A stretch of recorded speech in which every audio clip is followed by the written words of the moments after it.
Shalom Jemaat BCS dimanapun kita berada. Mari kita luangkan waktu sejenak untuk merenungkan firman Tuhan pada hari ini. Shalom Bapak Ibu Saudara, saya bacakan 2 Korintus 1 ayat 3-4. Terpujilah Allah, Bapa dan Tuhan kita Yesus Kristus, Bapa yang penuh belas kasihan dan Allah sumber segala penghiburan, yang menghibur kami dalam penderitaan kami, sehingga kami sanggup menghibur mereka yang berada dalam bermacam-macam penderitaan dengan penghiburan yang kami terima sendiri dari Allah. Ada penghiburan di tengah penderitaan. Dalam pembukaan suratnya kepada jemaat di Korintus, Paulus memulai dengan pujian kepada Allah. Bukan karena hidupnya sedang nyaman, melainkan di tengah penderitaan yang mendalam. Ungkapan terpujilah Allah bukanlah respons ringan seperti puji Tuhan, kabar saya baik-baik saja. Tetapi bagian dari doa berkat Yahudi disebut berakah, sebuah pernyataan iman yang teguh.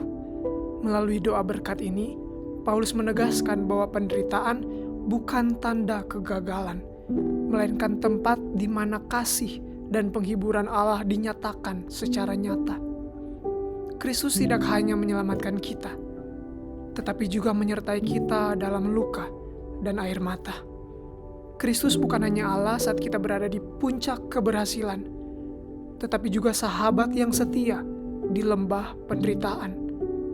Inilah makna terdalam dari persatuan dengan Kristus.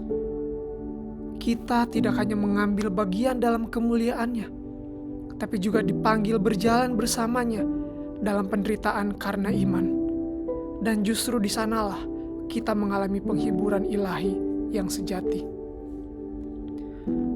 Bapak Ibu Saudara, di dunia yang sering mengagungkan kekuatan, pencapaian, dan citra diri yang sempurna, penderitaan sering dianggap sebagai kegagalan yang memalukan.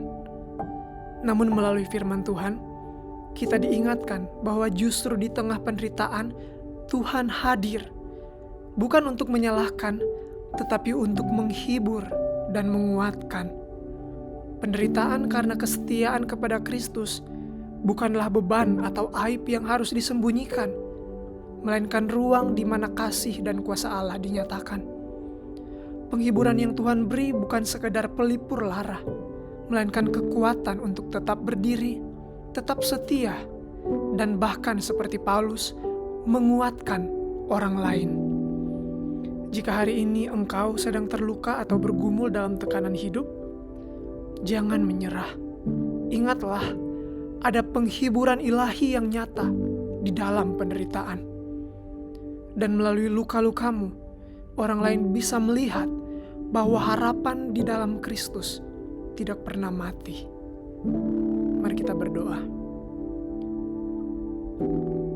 Tuhan, terima kasih karena Engkau adalah sumber segala penghiburan. Ketika kami lemah dan terluka, Engkau tidak menjauh, tetapi justru hadir dan menguatkan kami. Ajari kami untuk melihat penderitaan sebagai kesempatan mengalami kasih-Mu lebih dalam, dan mampukan kami menjadi penghibur bagi sesama. Demi Kristus Yesus kami berdoa.